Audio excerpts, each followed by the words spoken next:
দেখি এই জায়গাতে আসতে পেরে আমরা খুশি না বেজার? খুশির আওয়াজ আসতে হয় না জোরে হয়? আমরা সকলেই দিলের সমস্ত শক্তি দিয়ে, শরীরের সমস্ত শক্তি দিয়ে জবানের আওয়াজকে বুলন্দ করে, আকাশ বাতাসকে মুখরিত করে সুউচ্চ কণ্ঠে মহান রব্বুল আলামিনের দরবারে শুকরিয়া আদায় করে নেই। চিল্লায় বলি আলহামদুলিল্লাহ। আর একটু জোরে বলি আলহামদুলিল্লাহ। আমরা দরুদ ও সালাম বর্ষিত হোক বিশ্ব মানবতার মুক্তির দূত, যিনি হচ্ছেন সাইয়্যিদুল মুরসালিন, খাতামুন নবিয়্যিন, জিনার অক্লান্ত পরিশ্রমের মাধ্যমে যিনি আমাদেরকে আইয়ামে জাহিলিয়তের যুগ থেকে, অন্ধকার ও বর্বরতার যুগ থেকে আমাদেরকে আলোর যুগে নিয়ে এসেছেন, সেই প্রিয় রাসূলের প্রতি আমরা সকলে একবার দরুদ পড়ে নেই। সকলে বলি সাল্লাল্লাহু আলাইহি ওয়াসাল্লাম।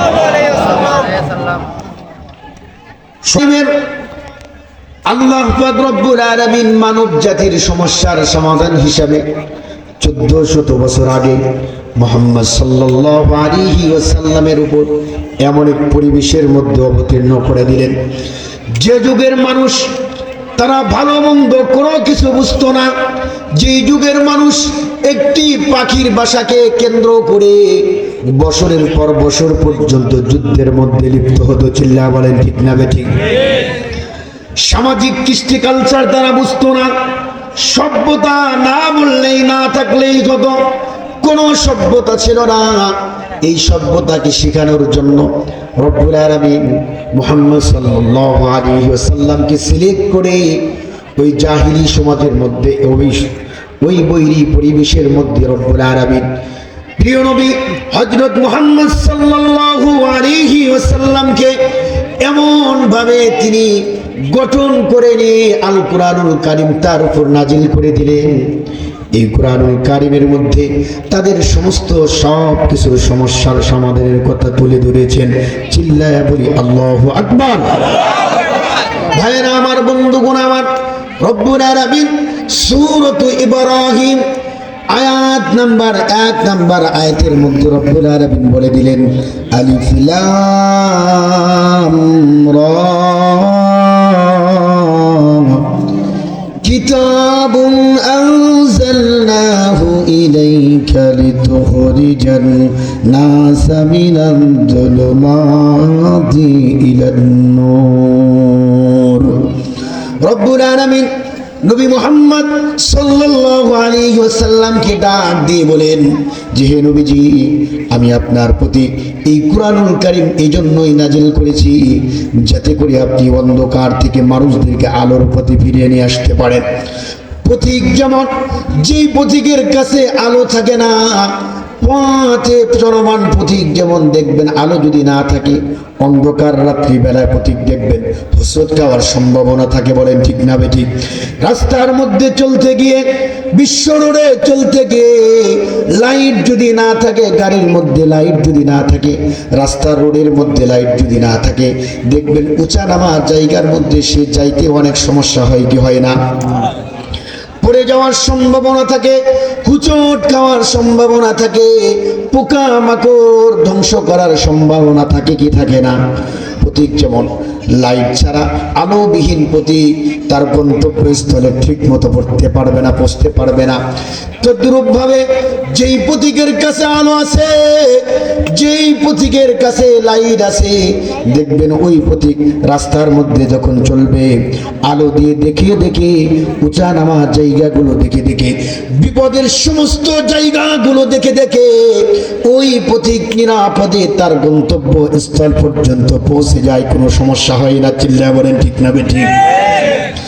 তদ্রূপ ভাবে যে একজন মানুষের কাছে আল্লাহ তাআলার কোরআন আছে, এই কোরআনের আলো যার দিলের মধ্যে আছে, এই কোরআনের আলো দিয়ে দেখে দেখে জায়েজ না জায়েজ পন্থা অবলম্বন করে, হালাল হারাম তমিজ করে করে সে ধীরে ধীরে কবর পর্যন্ত, দুনিয়ার জীবন পার করে দিয়ে কবর পর্যন্ত চলে যায়। শুধু তাই নয়, কবরের জগৎ পাড়ি দিয়ে, হাসর মিজান পুলসিরাত পাড়ি দিয়ে আল্লাহ রব্বুল আলামিন আলামিনের সেই গন্তব্য জান্নাতুল ফিরদাউস পর্যন্ত বিনা অনায়াসে সে প্রবেশ করে যায়। বলেন সুবহানাল্লাহ। ভাইরা আমার, বন্ধুগণ আমার, মানব জীবনের সবচাইতে 1 নাম্বার যে সমস্যা রয়েছে এটি হচ্ছে আমরা কোরআন থেকে যত দূরে সরে গিয়েছি, আল্লাহ তাআলার যত গজব, যত আল্লাহ তাআলার সমস্ত কিছু আমাদের মধ্যে রব্বুল আলামিন চাপিয়ে দিয়েছি। জিল্লা বলেন ঠিক না বেঠিক? যতদিন পর্যন্ত আল্লাহর কোরআন বুকের মধ্যে ধারণ করতে না পারবো, ব্যক্তিগত জীবনকে কোরআন দিয়ে সাজাতে না পারবো, পারিবারিক জীবনকে কোরআন দিয়ে সাজাতে না পারবো, রাষ্ট্রীয় জীবনকে কোরআন দিয়ে সাজাতে না পারবো, এতদিন পর্যন্ত মানব জীবনের সমস্যার সমাধান হবে না। চিল্লায়া বলেন ঠিক না বেঠিক? এই জন্য ভাইরা আমার, বন্ধুগণ আমার, মহান রব্বুল আলামিন সূরাত বনী ইসরাঈল 9 নম্বর আয়াতের মধ্যে রব্বুল আলামিন বলে দিলেন, ইন্না হাদাল কুরআনা ইয়াহদি লিল্লাতী হিয়া আকওয়াম ওয়া ইউবাশশিরুল মুমিনিন।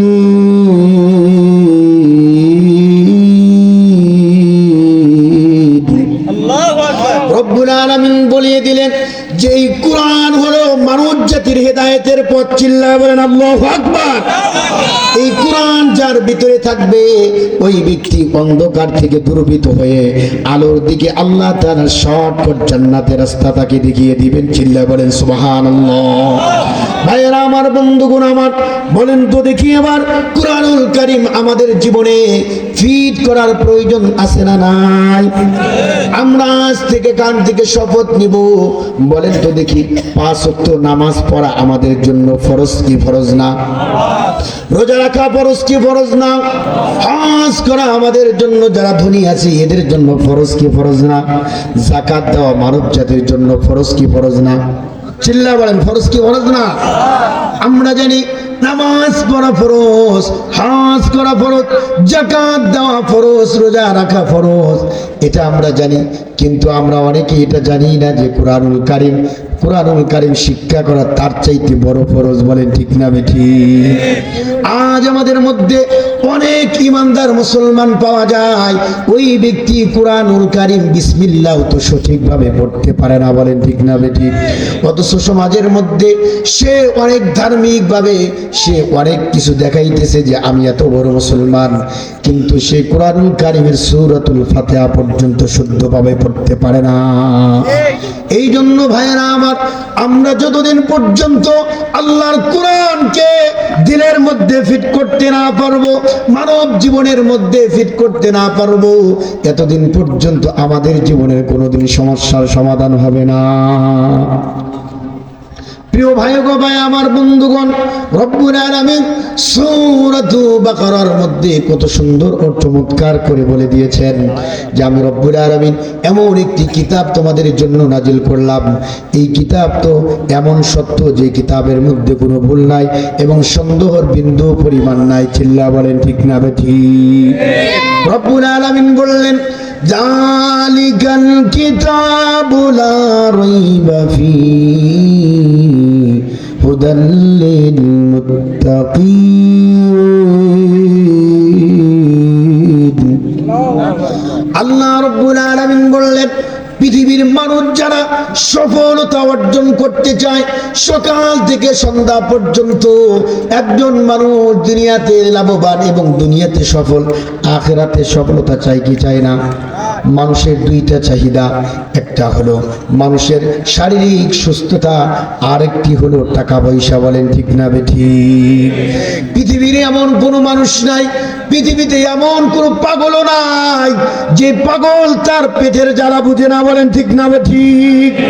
একজন পাগলও চায় তাম পৃথিবীর মধ্যে যদি আমি আজীবন বেঁচে থাকতাম, আমি যদি আমার যদি কোটি কোটি টাকা থাকতো, এটা মানুষ চাই কি চায় না? রব্বুল আলামিন বলে দিলেন, একজন মানুষ দুনিয়ার ভিতরে স্বাবলম্বী সফলতা অর্জন করতে চাইলে আখিরাতে সফলতার